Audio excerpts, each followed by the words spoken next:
کہ اللہ جل شانہ نے کچھ جگہوں کو منتخب کیا، اسی طرح سے کچھ اوقات کو منتخب کیا، کچھ راتوں کو منتخب کیا، تو جن راتوں کو اہمیت عطا کر دی ان راتوں میں سے ایک رات یہ ہے جس کو ہم کہتے ہیں 15ویں شعبان، لیلۃ البرات۔ چونکہ امت میں بہت سارے لوگوں نے اس لیلۃ البرات میں، اس شب برات میں وہ اعمال شروع کر دیے جو اللہ کے نبی نے کیے نہیں تھے، اور کیے نہیں تو اپنی طرف سے شوق میں انہوں نے بڑھا دیے، اپنی طرف سے شوق میں خود ہی اعمال گھڑ لیے۔ تو چونکہ اعمال گھڑ لیے گئے اور اس کے بعد پھر بعضوں نے اس کو جشن کی شکل دے دی، بعضوں نے اس کو تہوار کی شکل دے دی، بعض لوگ جو ہیں وہ چیزیں کرتے ہیں جو اللہ کا، تاکہ کچھ علاقوں میں لوگ آتش بازیاں چھوڑتے ہیں، رات کو حلوے کھاتے ہیں، غرض یہ کہ طرح طرح کی غلطیاں ہو گئی، ان غلطیوں کا نتیجہ ایک یہ نکلا، کچھ لوگوں نے کہا اس رات میں کوئی فضیلت ہی نہیں ہے، وہ دوسری انتہا پر پہنچ گئے۔ ایک انتہا یہ ہے کہ کچھ ایسے اعمال شروع کر دیے جو ہے ہی نہیں اس میں۔ اللہ کے نبی نے جیسے ہر رات کی فضیلت بیان کی ویسے ہی شب برات کی الگ سے فضیلتیں بیان کی، اور وہ حدیثوں کی کتابوں میں موجود ہیں۔ جیسے حدیث کی مشہور ترین کتاب ہے ترمذی شریف، اس میں حدیث موجود ہے۔ حدیث کی مشہور کتاب ہے ابو داؤد سے، اس میں حدیث موجود ہے۔ حدیث کی مشہور کتاب ہے سنن ابن ماجہ، اس میں حدیث موجود ہے۔ حدیث کی مشہور کتاب ہے سنن بیہقی، امام بیہقی بہت بڑے محدث گزرے ہیں، انہوں نے حدیث کی کتاب لکھی ہے، اس کا نام ہے سنن، اور دوسری کتاب انہوں نے لکھی ہے شعب الایمان۔ یہ دو عظیم کتابیں ہیں جو امام بیہقی کی لکھی ہوئی ہیں، حدیثیں موجود ہیں اس میں۔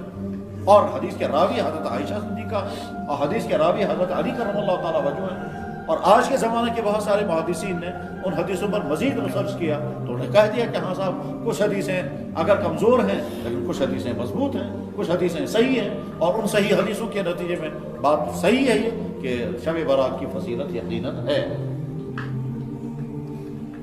ہم نے ہمیشہ وہ حدیثیں پڑھائیں، اور اس کے بعد پھر جب ضرورت پڑتی ہے پھر حدیث دیکھیں گے کون کون سی کتابیں کہاں ہیں تو دیکھ لے گی۔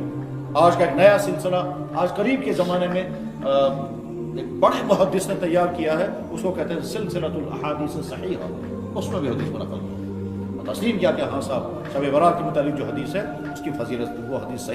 صحیح نہیں تو حسن درجے کی روایت ضرور ہے، اور حسن اور صحیح اور ضعیف یہ عوام کے سمجھنے کی چیز نہیں ہے، عوام کو تو اتنا مان لینا چاہیے کہ صاحب حدیث میں موجود ہے۔ بلکہ ایک بزرگ تو کہا کرتے تھے یا اللہ آپ کے نبی نے اس رات کی فضیلت بیان کرتے ہوئے کہا اس رات میں بندوں کے اعمال لکھے جاتے ہیں،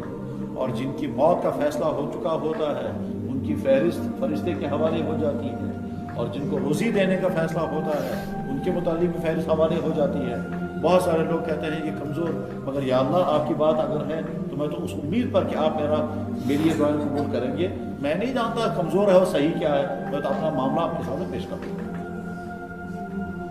یہ تو نہیں ہو سکتا کہ قیامت کے دن اللہ تعالیٰ شان و فرمائیں گے کہ میرے نبی کی بات کمزور تھی اس لیے تو نے جو مانا میں نے وہ قبول نہیں کی، میں نہیں مانتا، یہ نہیں ہو سکتا۔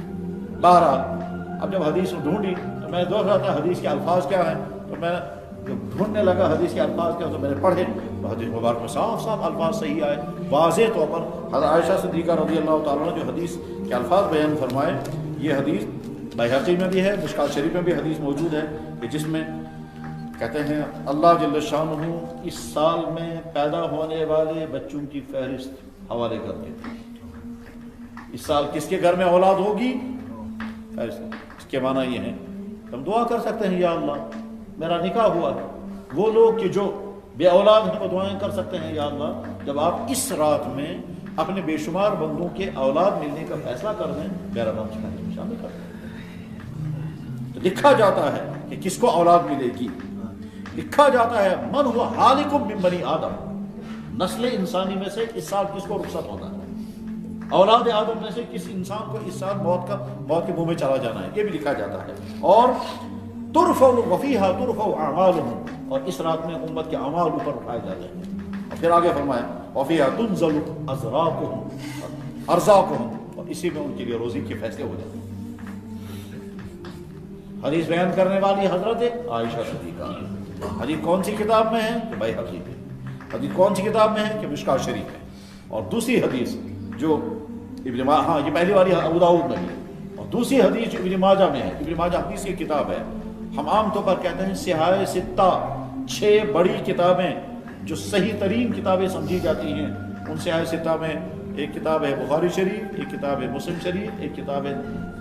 نسائی شریف، ایک کتاب ہے ترمذی شریف، ایک کتاب ہے ابو داؤد شریف، اور آخری کتاب اس کو کہتے ہیں سنن ابن ماجہ۔ اس سنن وہ علامہ ابن ماجہ قزوینی رحمۃ اللہ علیہ نے وہ کتاب لکھی ہے، اس میں یہ حدیث موجود ہے، اور مشکوٰۃ شریف میں بھی ہے، اور ساتھ ساتھ میں بیہقی میں بھی یہ حدیث موجود ہے۔ حدیث کے نقل کرنے والے حضرت علی کرم اللہ تعالیٰ وجہ۔ حدیث کے الفاظ کیا ہیں؟ اللہ کے نبی نے فرمایا اذا كانت لیلۃ النصف شعبان، جب شعبان کی درمیانی رات ہوتی ہے، جب شعبان کے دن فقوموا لیلہا، اس رات میں کھڑے رہنا، عبادت کرنا، وصوموا نہارہا، اور اس کے دن میں روزہ رکھنا، فإن اللہ ينزل فيها، پس بلا شبہ اللہ تعالیٰ اس رات میں اتر کر کے آتے ہیں، غروب الشمس الی سماء الدنیا،